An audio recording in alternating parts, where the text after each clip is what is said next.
Selamat datang di Erwin Tametompo Channel. Salam dari kami di Talaut, Tapal Batas Utara NKRI. Berikut ini 5 komandan Kopasgat yang dilantik di era Presiden Joko Widodo.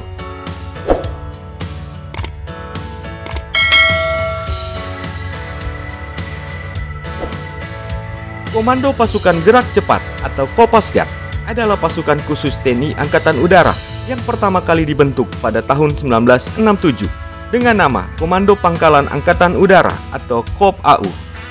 Pasukan yang dikenal dengan baret jingganya ini sempat menggunakan nama Kopasgat dari tahun 1967 hingga tahun 1985 sebelum berganti menjadi Pusat Pasukan Khas Angkatan Udara atau Puspaskau pada tahun 1985. Pada tahun 2011, Puspaskasau berganti nama menjadi Komando Korps Pasukan Khas atau Kopaskas TNI Angkatan Udara. Dan pada tanggal 21 Januari tahun 2022, pasukan ini kembali menggunakan nama Kopasgat. Dilansir dari tni.mil.id, sepanjang sejarah pasukan khusus ini, terdapat 5 komandan Kopasgat yang pernah menjabat di era Presiden Joko Widodo. Berikut para komandan tersebut. 1. Marsikal Muda TNI Purnawirawan Manimbul Beni Manurung. Marsikal Muda TNI Purnawirawan Manimbul Beni Manurung menjabat sebagai Komandan Kopasgat yang saat itu masih bernama Korpaskas pada tahun 2014 hingga tahun 2015. Pria kelahiran Toba Samosir tanggal 13 November 1957 itu kemudian sempat menjabat pula sebagai staf khusus Kepala Staf Angkatan Udara sebelum meninggal dunia pada tanggal 10 Agustus tahun 2015 dan dimakamkan di Taman Makam Pahlawan Patriot Bangsa Bekasi, Jawa Barat. 2. Marsikal Muda TNI Purnawirawan Adrian Watimena. Perwira tinggi TNI Angkatan Udara kelahiran tanggal 29 Desember 1959 ini menjabat sebagai Komandan Kopaskas dari tahun 2015 sampai tahun 2016.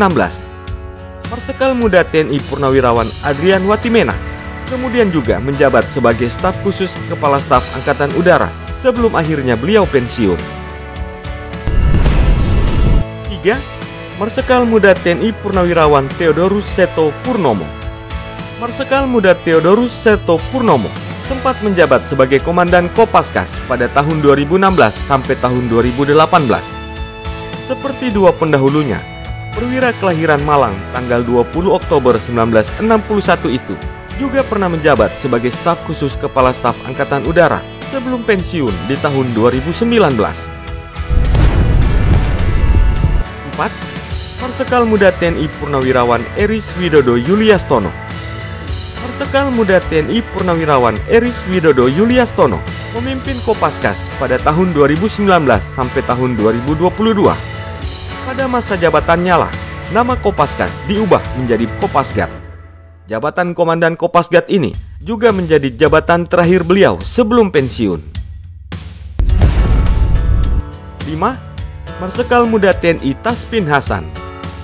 Marsikal Muda TNI Tasfin Hasan dilantik sebagai Komandan Kopasgat pada tanggal 9 Juni tahun 2022. Pria kelahiran tanggal 4 Januari 1966 ini sebelumnya menjabat sebagai Wakil Komandan Kopasgat di bawah Marsikal Muda TNI Purnawirawan Eris Widodo Yuliastono. Itulah dia 5 komandan Kopasgat yang dilantik di era Presiden Joko Widodo. Semoga tayangan ini bermanfaat dan dapat menambah wawasanmu ya guys. Sampai jumpa di tayangan kami selanjutnya.